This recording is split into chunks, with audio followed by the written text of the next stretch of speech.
Alright guys, so these are some tools you should basically just throw in your tool bag, your little toolbox, whatever you're going to carry around with you if you intend to be doing some general repairs, minor repairs, things like that.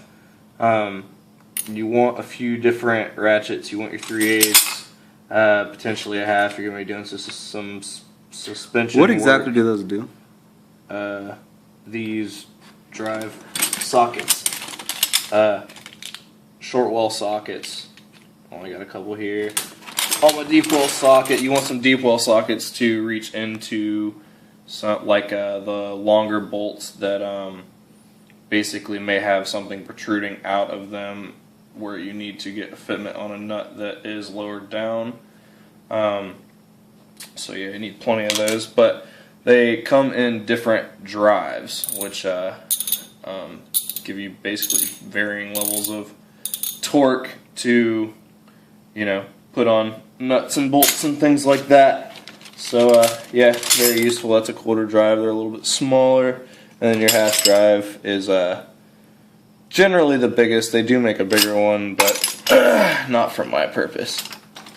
Always need a pair of vice grips. In case you don't know what vice grips are, basically they have an adjustable stud back here that pushes this against the spring, and when you lock them down, which that won't lock, let's push them together. Excuse me. When you lock them down, that's too much. They obviously they lock, like I said. So you want, like, if you need to, and these aren't a very good pair for getting a bunch of pressure on something, but if you need to get some consistent pressure on something, and yeah, they're cheap too. But if you need to get some consistent pressure on something, and you know, not really have to fool with it too much with your hands, keep a little pair of vice grips around. Electrical wire crimpers. Anything with electrical wires, crimping, things like that, you'd probably need a pair of those. Excuse me guys, I'm sick right now. Screwdrivers. There's a few various thicknesses and lengths in the tool bag, but basically you want a flathead and a Phillips head, a few different kinds, a few different lengths to get into tough places. What you really need is a clean toolbox. But for today's presentation, we'll just... Yeah, it's hard to keep a toolbox clean when you have a lot of tools. And this isn't really a lot of tools. But anyway, ratcheting wrenches are your friend. Why are they your friend? I'll get into that in a second. But you always want to have wrenches around. Plenty of wrenches. Sometimes you gotta have two on, you know, maybe one bolt. One side is the head of the bolt, and the other side has a nut on it that you need to, that's the same size. So it may be a good idea to carry doubles around, you know, maybe I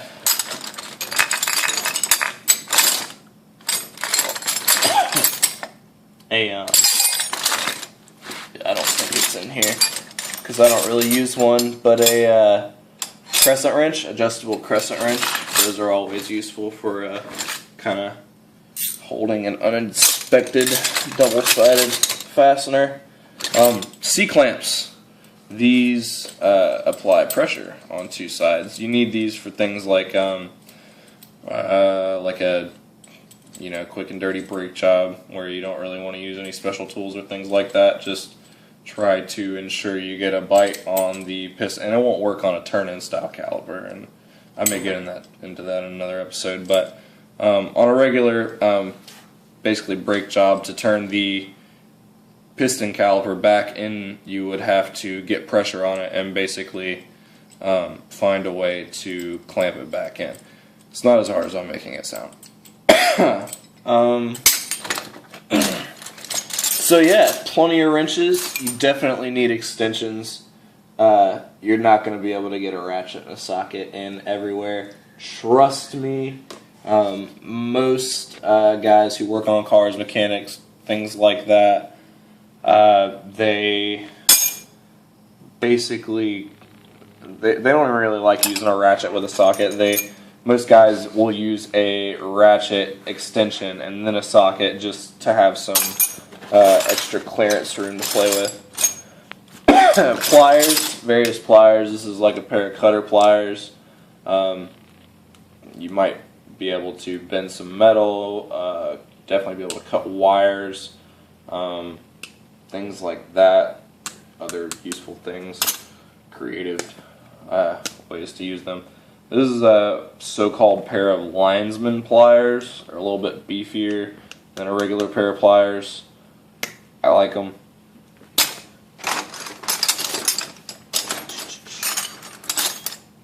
Things like reducers. If I have a 3/4 inch drive socket, which I have a fairly large amount of, and I want to get more torque on the socket, I would use a reducer to basically let my half drive be compatible with a 3-inch drive socket. These go over here, it was out of place, but kind of in the utility pocket. Also have a flex joint in here. These are extraordinarily useful on like German engines and hard to reach places where you can't really get a straight line from that extension onto a bolt, and these really get you out of a lot of tight spots because as you can see they really can go pretty much any way. Makes it a little bit harder to get torque on a bolt. Not the best way to break loose things, but like I said, they'll get you out of a bind. You want Allen keys. You think everything has a screw or a wrench on it, and then you run into Allen keys and or Torx bit screws, which are even more of a pain. And I don't normally carry around any. Hey, I lied. There's a Torx little socket right there, but I don't carry around many, simply because I don't really want to get into most of this sort of jobs. But sometimes I regret it. But still expanding my tool collection. Actually, more ratcheting wrenches. These actually have a switch on them, so you know which way you're going all the time. The other ones you would basically just flip to and fro to go back and forth, tightening and loosening, that is. I need to lubricate these badly. So yeah, the reason these, like I forgot to go into detail with that, and it's good to have a set because a lot of fasteners meaning bolts, nuts, things like that, take a really long time to get all the way out, and it seems to take forever with a regular wrench. So with a ratcheting wrench, say I'm on the back of the motor and I have my arm halfway, buried in grease, and I just don't want to put a wrench on and turn it, maybe a quarter turn or whatever. So the ratcheting wrench really, and I don't mean to flick y'all off, but the ratcheting wrench really helps you out as far as fatigue when taking out long or especially difficult to reach fasteners. Magnet, you will drop fasteners and tools and things nails, like that. Everything. So it always helps.